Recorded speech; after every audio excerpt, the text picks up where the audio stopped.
Adunay report nga naay usa nga namatay sa probinsya sa Cebu tungod sa mga pagbaha ug landslides. Nahitabo ni atol sa kalit nga pagbundak sa kusog nga ulan kagabii. Ang biktima usa ka 25 anyos nga lalaking mipugos og pugong sa taxi aron dili kini maanod. Pero siya naman hinuoy nadala sa tubig sa sitio Ganghaan sa barangay Paknaan, Mandaue City.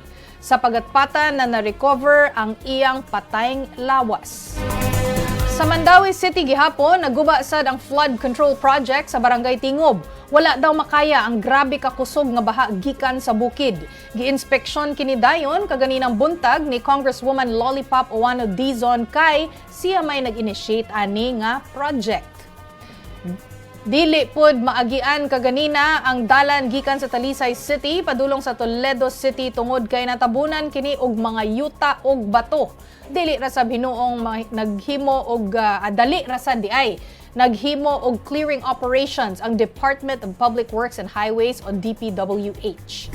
Naalihan o nababagan pod og landslide ang dalan padulong sa Tops sa Barangay Busay. Tungod ani gipahibalo daan ang mga motorista nga mangita lang una og alternatibong dalan. Unya mga bay, balik ta sa Mandaue City. Nakuhaan pa og video ang usa ka pamilya nga nagtinabangay pagbakwit sa lungon sa ilang namatay nga kabanay. Namilar sila sa minatay sa dihang kalit ni bundak ang kusog nga ulan ug nibaha ang ilang lugar. Nakuha sab sa video ang kusog kayong bulog sa baha sa Barangay Apas sa Cebu City.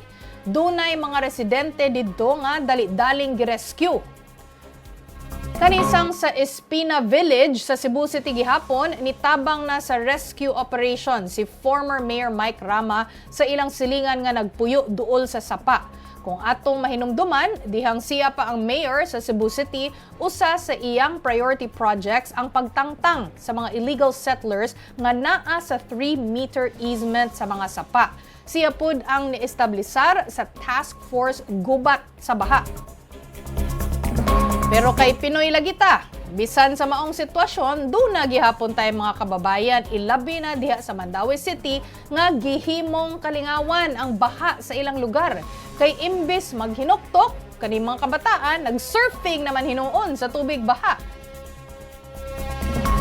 Okay, hello sa diha ni Carlo Constantino ug Alex Fuentes nga naminaw nato gatan-aw nato ron si Dennis Gray, shout out kuno kang Vicky ug si Aleni Hungko. Maayong hapon sa ninyo.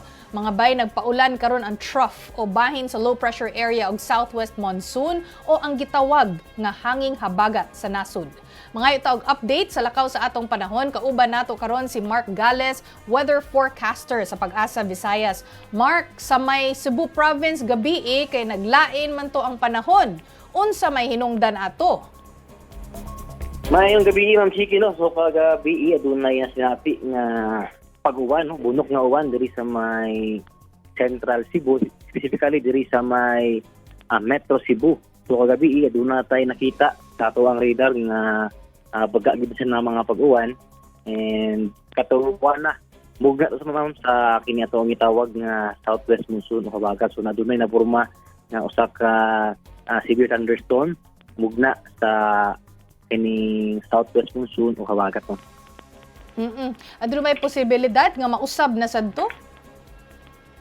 Ito nakita, ma'am, sa atong nakita ko sa atong current analysis, wala natin nakita nga bunok nga oras paghapon no, atong forecast kagahapon was cloudy skies niya, nandun na yung mga scattered o kapag mga pag-uwan gumikan sa bagat. So atong forecast po karon karong weekend, karong adlawang ugma is arang-arang nga panahon but nagyo yung mga chances sa mga passing na mga thunderstorms. So mugda na lamang ni sa mga localized na mga thunderstorms. So wala na ito nakita nga doon na pa inato katag ng mga pag-uwan sama kagabi. But kung matala ta o posible ba ang mga pagbaha o mga pagdahili sa yuta, yes ma'am, no? Kaya atong yuta is saturated na, sila nakadog uwan.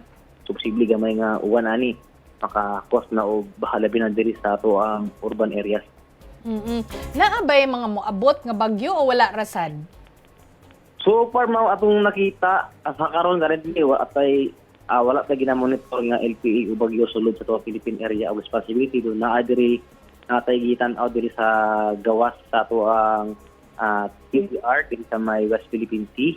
do layo din sa nasod pero kining iyahang track or extension mo ay nagpawan karon diha sa may kasadpang bahin or western section Luzon.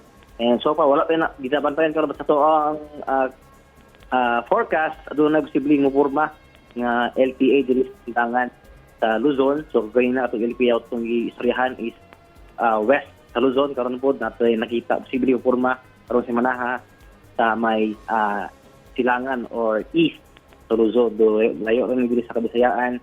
Wala pa nakita nga doon may bagyo no na mo-affected diri sa Kabisayaan karong umaabot na semana. But ato nakita doon rin mga chances aning mga passing o mga lumalabay ng mga pag-uwan.